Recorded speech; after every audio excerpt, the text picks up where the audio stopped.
Olá, eu sou a Tatiane Tereza e esse é o Tempo de História. O Tempo de História são áudios que tratam de acontecimentos históricos de forma simples. E no Tempo de História de hoje a gente vai continuar a tratar a respeito do Império Napoleônico. E após a Batalha das Nações, ou Batalha de Leipzig, foi formado em 1814 o Congresso de Viena. Congresso é uma reunião, Viena, capital da Áustria, com a participação das principais potências europeias, como Inglaterra, Áustria, Prússia, Rússia e a França restaurada. E dessa reunião, a gente pode destacar 3 determinações: o princípio da legitimidade, o princípio do equilíbrio europeu e a Santa Aliança. E o que seriam cada um desses princípios?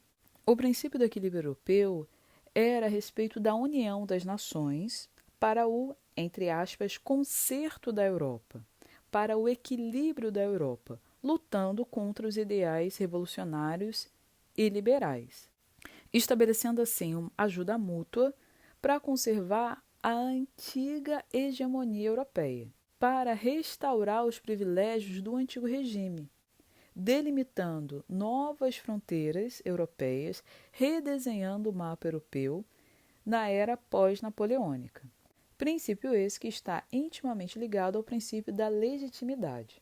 O princípio da legitimidade considerava legítimo, justo, a restauração dos tronos derrubados por Napoleão, ou seja, aquelas dinastias reais, como a dinastia dos Bourbons na Espanha e na França, ou dos Bragança em Portugal, aquelas monarquias depostas por Napoleão teriam o direito legítimo de retornarem aos seus tronos, numa clara tentativa de restaurar a velha ordem do antigo regime.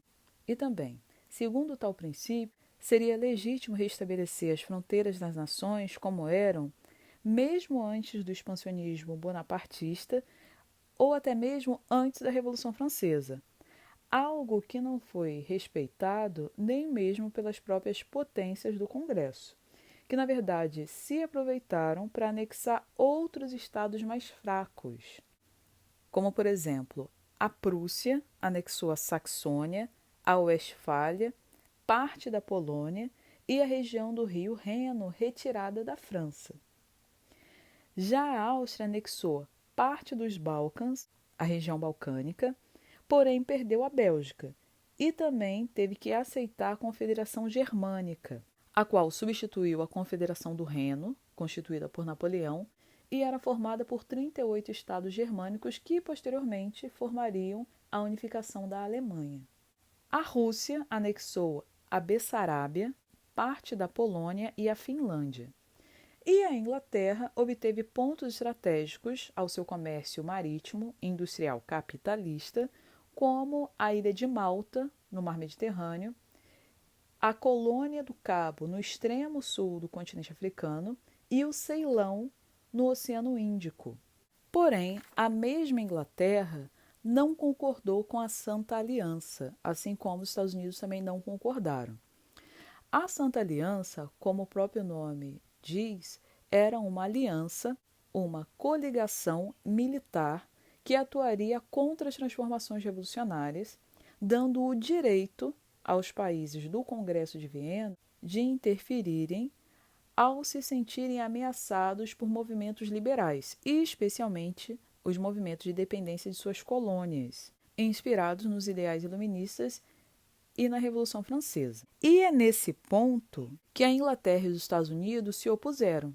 A Inglaterra, a nação da Revolução Industrial, ela defendeu o princípio da não intervenção, porque para ela seria interessante que as colônias se tornassem independentes, porque assim as colônias se tornariam um potencial mercado consumidor para os produtos industrializados ingleses, ou seja, se tornariam independentes do antigo domínio colonial europeu, mas dependentes do chamado livre comércio liberal dos produtos industrializados da Inglaterra. E o mesmo acontecia com os Estados Unidos, que já haviam se tornado independentes em 1776, que, em oposição ao Congresso de Viena, estabeleceram em 1823 a doutrina Monroe, e ameaçaram declarar guerra à Santa Aliança caso ela interferisse nos países latino-americanos. Doutrina Monroe, que pode ser sintetizada pelo lema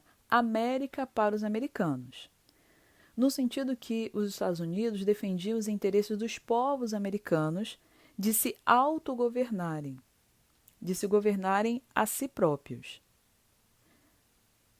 Mas talvez a gente poderia parafrasear esse lema e dizer América para os norte-americanos, tendo em vista que os Estados Unidos também tinham interesse em exercer sua influência sobre o mercado consumidor latino-americano, que surgiria se as colônias europeias se tornassem independentes. Bem, essas medidas reacionárias do Congresso de Viena conseguiram derrotar Napoleão, mas não conseguiram conter as ideias liberais que desde a Revolução Francesa vinham abalando as estruturas do antigo regime na Europa.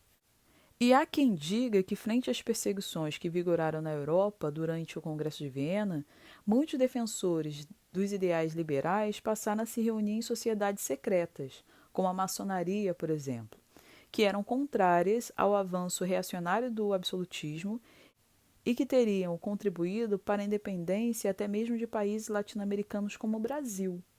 Ideais liberais que reacenderam em novas ondas revolucionárias que cobriram a Europa ainda na primeira metade do século XIX, como, por exemplo, a Primavera dos Povos de 1848. Mas isso é tema de outro tempo de história. Bem, eu fico por aqui. Se você ainda não é inscrito, se inscreva no canal Tempo de História por Tatiana e Teresa.